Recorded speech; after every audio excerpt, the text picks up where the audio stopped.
Olá pessoal, infelizmente por motivos profissionais não conseguirei estar com vocês nesta data, por isso gravo esse vídeo para compor aí a minha ausência, para tentar minimizar qualquer prejuízo pela minha ausência na aula que estava programada para a data de hoje, quarta-feira. Separei o conteúdo para a gente abordar o aborto no Código Penal. Então, nós vamos verificar que serão alguns vídeos, não vou concentrar apenas em um vídeo para não ficar muito pesado na hora de encaminhar esse documento, esse esse material, e tentarei ser bem pontual para não cansá-los, né? E ao mesmo tempo didático. Então é uma missão um pouco diferente, será uma aula um pouco diferente, mas vamos tentar aqui alcançar esse nosso intuito, esse nosso objetivo, que é levar conhecimento a vocês e juntos estudarmos o aborto no Código Penal. Nós temos basicamente 4 formas de aborto, né? Teremos o aborto natural, que seria a interrupção da gravidez oriunda de doenças ocorrendo antes do tempo. É conhecido também como aborto espontâneo. E esse aborto espontâneo, ele não é crime, justamente porque ele ocorre por causas naturais. Nós podemos considerar também o aborto acidental, que é a cessação da gravidez ocasionada por motivos traumáticos, né? Então também nós teremos a ausência de crime nesse caso. Eu poderia dar um exemplo, imagina em um acidente de carro, tá? A pessoa está trafegando com seu veículo, sofre um acidente grave, a vítima, no caso a mãe, né, essa grávida, ela colide a barriga de forma abrupta, de forma violenta, e essa colisão, esse acidente, ele enseja um aborto acidental. Então, é uma hipótese, é um exemplo de como seria esse aborto acidental, se diferenciando do aborto natural, justamente pela forma como esse feto está sendo expulso do corpo da mãe, né? Ou a forma como essa gravidez está sendo interrompida. O aborto acidental, assim como o aborto natural, não é considerado crime. O aborto criminoso, ele seria a interrupção forçada e voluntária da gravidez da mulher, né? Causando a morte do feto. Tá? Esse seria o aborto criminoso. E esse aborto criminoso ele pode ser tanto cometido pela própria mãe quanto por terceiros. E nós vamos verificar que existe a modalidade desse aborto praticado sem o consentimento da mãe, com o consentimento da mãe e pela própria mãe. Então, temos algumas formas de aborto, formas proibidas, formas permitidas. Sustentar que o aborto não é permitido no Brasil não é verdade. Nós temos hipóteses em que o aborto ele é permitido, e aí seria essa quarta modalidade de aborto, que é o aborto permitido ou legal, que seria a cessação da gravidez, né? E essa cessação ocorreria diante da morte do feto, ou mesmo diante de uma situação em que colocasse a vida da grávida, né? Ou a vida da pessoa que está ali com a gestação, né? Sob risco de morte, né? Nós temos alguns exemplos no próprio cinema, né? Nos filmes, aquela pergunta, né? E aí, vai salvar a mulher ou a criança? Teoricamente isso é inadequado, porque se existe uma possibilidade aí da mãe morrer, né? Em tese você tem que priorizar a mãe, em tese, tá? A gente não vai abordar aqui maiores discussões, mas é assegurada à mãe, quando ela está numa posição de risco de morte, que seja priorizada a sua vida. Então esse aborto permitido legal também não é crime, uma vez que tem respaldo no próprio Código Penal. Aqui fiz uma pequena demonstração, né, do que seria esse nosso estudo, um panorama geral desse nosso estudo, tá? E vamos lá, tentar ser aqui bem pontual com vocês.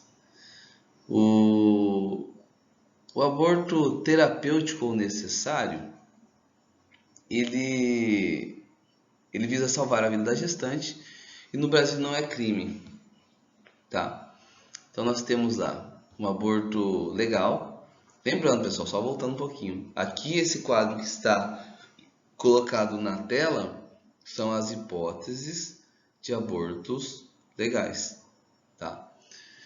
E quando estamos diante desse aborto terapêutico ou necessário, a missão principal ou objetivo principal, melhor dizendo, desse aborto seria justamente salvar a vida da gestante, tá? Então nós temos aí o aborto legal na modalidade terapêutico necessário, que visa salvar a vida da gestante, e no Brasil, conforme o artigo 128 do Código Penal, não é crime. Outra modalidade de aborto legal que nós teremos é o aborto sentimental ou humanitário, que é quando a mulher é vítima de estupro, né? Então, nesse caso, a mulher pode escolher se ela terá ou não terá aquela criança. É muito delicado, tem muita discussão, principalmente a respeito do cunho religioso quando envolve esse estupro, né? E uma pessoa que ela é religiosa, né? Como que fica essa situação? Ela pode, mas em tese ela tem algumas crenças e alguns dogmas que não permitiriam aí que ela fizesse esse estupro, e aí por isso que ela pode e não deve. Quem vai escolher se vai fazer esse aborto ou não será a própria vítima, a própria mulher, né? E no Brasil também não é considerado crime, com base no mesmo artigo 128 que tem a previsão do aborto terapêutico necessário. Temos também o aborto eugênico, que visa evitar que essa criança nasça com defeitos genéticos, com graves defeitos genéticos. Isso aqui é uma discussão ainda muito grande, porque poderia, depois de um médico ter identificado que aquela mãe terá uma criança com graves defeitos genéticos, uma deficiência talvez aí cognitiva, uma deficiência física e com risco de morte, inclusive, desse filho, né, dessa criança. A mãe, ela poderia interromper essa gravidez visando maior sofrimento, ou ela teria que ficar os 9 meses carregando essa criança, com o risco dessa criança, após nascer, morrer, para só então ela ter aí uma solução dessa angústia, né? Ela teria que aguardar essa solução natural, ela poderia interromper antes do tempo essa gravidez que em tese não vingaria, uma gravidez que, por exemplo, poderia ter um laudo atestando que aquela criança teria graves defeitos genéticos, né? E ainda não tem essa pacificidade, não é pacífico se é crime ou não. O aborto econômico social, ele é mais delicado, tá? No Brasil ainda tem bastante decisão considerando crime, mas ele é objeto de forte crítica da doutrina e da jurisprudência também, que é quando a mãe ela não possui recursos materiais para criar o filho. Ela já está na 20ª gestação, exagerei aqui, vamos colocar em 9ª gestação, sem controle de natalidade nenhum, o Estado não fornecendo os meios de prevenção, de informação, enfim, e ela decide por abortar. Nesse caso, poderia ser considerado crime, tá? Então imagina a seguinte situação, nesse aborto legal. A pessoa não tem condições financeiras, ela faz o aborto. Aqui no Brasil é considerado crime. Por que eu coloquei essa hipótese no aborto legal? Porque existe... eu tenho países, tá, que consideram essa forma de aborto como sendo uma forma justa, uma forma legal. Então, esse aborto legal não quer dizer apenas no Brasil. Eu coloquei de forma genérica o que a doutrina que trata do assunto, ela vem comentando. E esse aborto legal, em alguns países, ele de fato tem respaldo legal, e aqui no Brasil ainda não. Talvez eu encontre uma decisão ou outra isolada, tá? Mas o que nós temos até o momento é que realmente esse aborto legal, ele no Brasil pararia no máximo no aborto eugênico, não abrangendo esse aborto econômico social. E aí já avançando para as formas de aborto propriamente ditas, nós teremos o aborto provocado pela gestante ou com seu consentimento, né? Está lá no artigo 124 do Código Penal. E esse aborto, ou essa modalidade de aborto, nós vamos identificar que a mãe ela participa, a mãe ela tem um papel de consentir. Então não é algo que a mãe ela se manifesta contrária. O artigo diz o seguinte, o artigo 124: provocar aborto em si mesma ou consentir que outrem lhe o provoque. E a detenção é de 1 a 3 anos. É uma pena em tese baixa, tá? E aí nós vamos identificar que esse aborto, quando a mãe ela permite que seja cometido ou que ela mesma faz a prática desse aborto contra ela, ele ainda sofre forte discussão doutrinária e jurisprudencial, tá? Ainda aqui a gente poderia tentar colocar como exemplo, né, aquele aborto socioeconômico, né, o aborto em que nós não teríamos aqui a possibilidade dessa mãe de cuidar da criança. Então ela visando não prejudicar os outros filhos, nem a criança que está por nascer, ela interrompe a vida. E tem várias discussões, né, de natureza religiosa, de natureza muitas vezes até científica, né? Quando que começa a vida? Tem um voto do STF, acho que eu até disponibilizei no portal, que ele vem considerando que a vida, ela, teoricamente, ela se dá após o terceiro mês de gestação, né? Nós temos o embrião eu posso considerar a vida humana após o feto em tese, né? Que é quando se tem o início da formação das partes nobres do cérebro, em tese, tá, pessoal? Então, se é um aborto provocado na fase embrionária ainda desse feto, esse feto ele ainda não é um feto e sim um embrião, como que eu fico, né? Porque se a gente considerar e a pílula do dia seguinte, ela seria um aborto legal, né? Seria um aborto provocado pela gestante, porque ela tem eficácia, se eu não me engano, até algumas horas depois da concepção, né? Então, e aí? Por que poderia nessas horas iniciais da concepção e não poderia depois? Então são discussões que a gente vai identificando, que a gente vai discutindo e também pesquisando durante o estudo do aborto, né? O aborto ele sempre, até essa aula seria bem legal que a gente fizesse em sala de aula, porque ela sempre surge muita discussão, sempre surge muita dúvida, né? E por isso que eu quero aqui colocar para vocês de forma bem tranquila e também me colocar à disposição para a gente discutir em sala de aula, caso vocês queiram esse crime, né, esse crime específico aí, partindo de uma premissa de reflexão, tá? Se a gente realmente está correto em fazer aí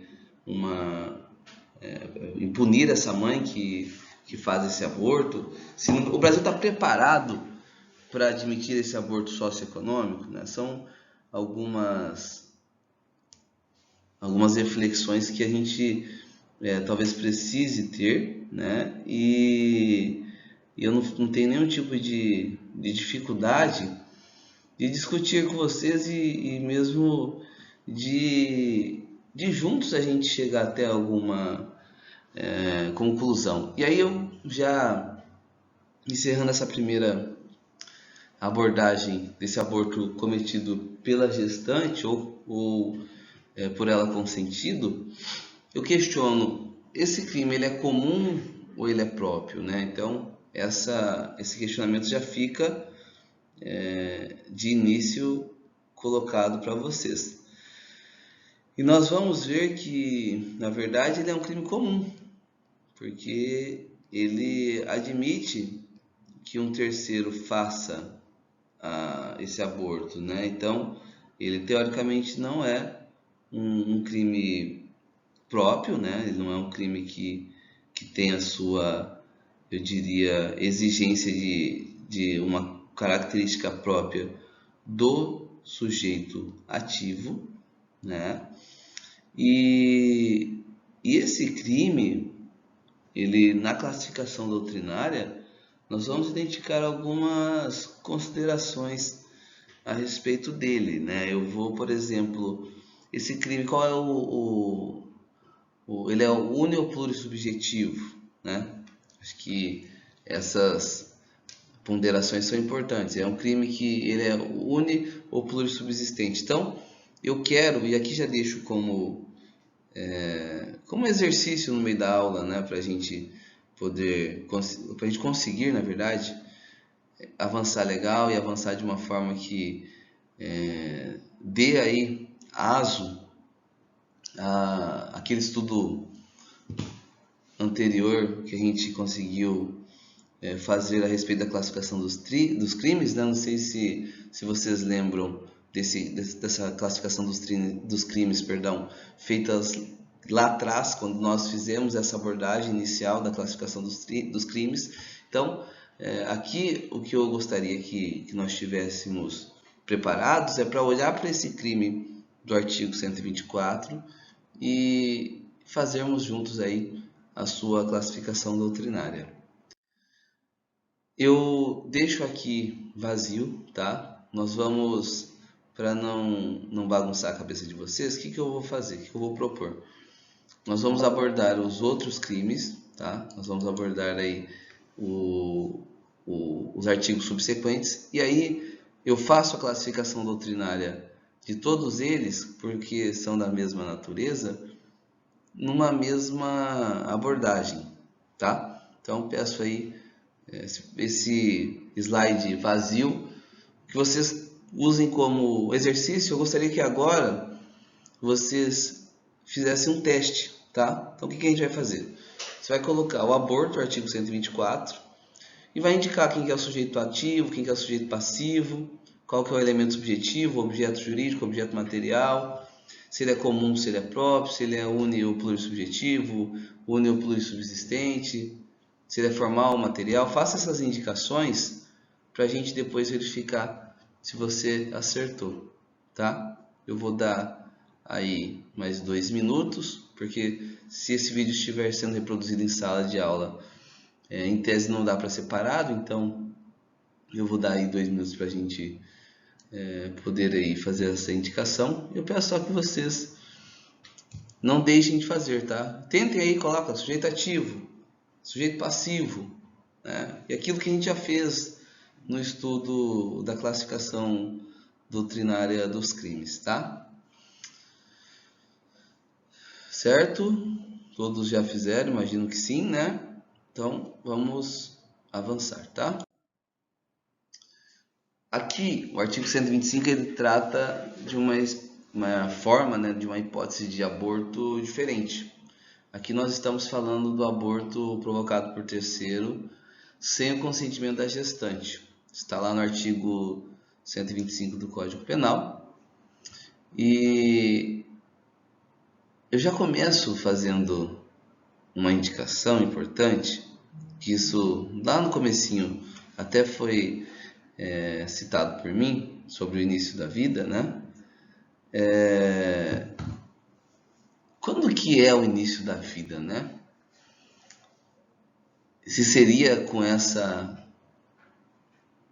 eu já vi entendimentos que seria com a formação das áreas nobres do cérebro, né? E ali eu teria a concepção de vida. E nós vamos ver que um entendimento também muito difundido é que esse início da vida ele ocorre com a anidação, que seria a fixação do óvulo, né, na parede do útero. Então, eu tenho ali a concepção, a fixação desse óvulo fecundado na parede do útero, e ali, teoricamente, seria o início da vida. Esse aqui é um conceito de Guilherme de Souza Nucci, ele entende que seria esse o início da vida. Mas voltando lá no começo, eu já vi alguma decisão ou outra que coloca essa concepção de vida como nós reconhecemos, né, como sujeito de direito, vamos colocar assim, não uma expectativa de direito, e sim um direito adquirido à vida, vamos considerar dessa forma, como sendo esse momento em que ocorre a formação da parte intelectiva. Até porque, aí vem uma outra discussão, se o início da vida ocorre com a anidação, que seria a fixação desse óvulo na parede do útero, no caso de uma vítima de estupro que faz um aborto com 2 meses, que já tem ali um embrião quase se tornando um feto, aquele embrião ou feto, né, ele tem o direito à vida, né? É complicado isso aqui, né? É delicada a concepção de quando que é o início da vida ou não, e propositalmente eu coloco esse conceito que ou essa informação que vem de Nucci, né? Ele considera como, na obra dele, a anidação como início à vida. E aqui faço essa reflexão, só para que a gente possa pensar junto sobre isso. E o artigo 125 ele vai ter uma situação diferente, que naquele primeiro artigo que eu li, no 124, a gestante ela participa, ela autoriza o aborto. Aqui não. Aqui a gestante ela não está conivente, é sem o consentimento dessa gestante. E a pena vai ser maior. Nós vamos ver que a pena não é detenção, é reclusão de 3 a 10 anos. Então, se alguém arranca à força o bebê dessa gestante, nós vamos identificar que é um caso de aborto provocado por terceiros, sem o consentimento da gestante, e que está previsto lá no artigo 125 do Código Penal. Nós temos vários mecanismos para que esse aborto seja cometido. Nós vamos verificar que podemos utilizar substâncias químicas inorgânicas. Eu cito aqui o mercúrio, o arsênico, que é utilizado para a realização desse aborto. Temos também substâncias químicas orgânicas, que seria a estricnina, o ópio e etc., né? Temos processo físico-mecânico, térmico ou elétrico, né? São formas de ter aí esse aborto cometido. Também as clínicas de aborto.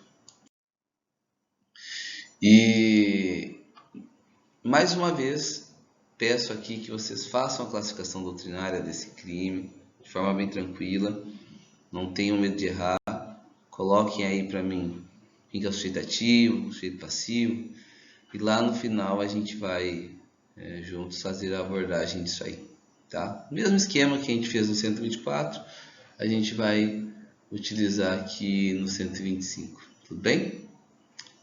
Vamos lá, vou dar aí 2 minutinhos para vocês também e a gente avança.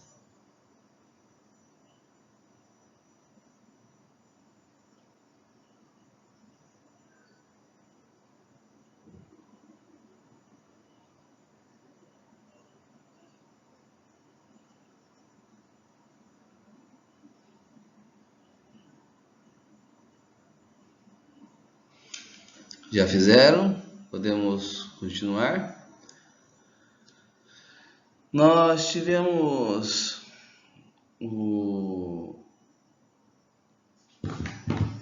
esse estudo, só para vocês se localizarem, lá no começo, tá? Classificação doutrinária, vai lá no começo, nas primeiras aulas, que a gente vai conseguir fazer juntos essa análise, tá bom?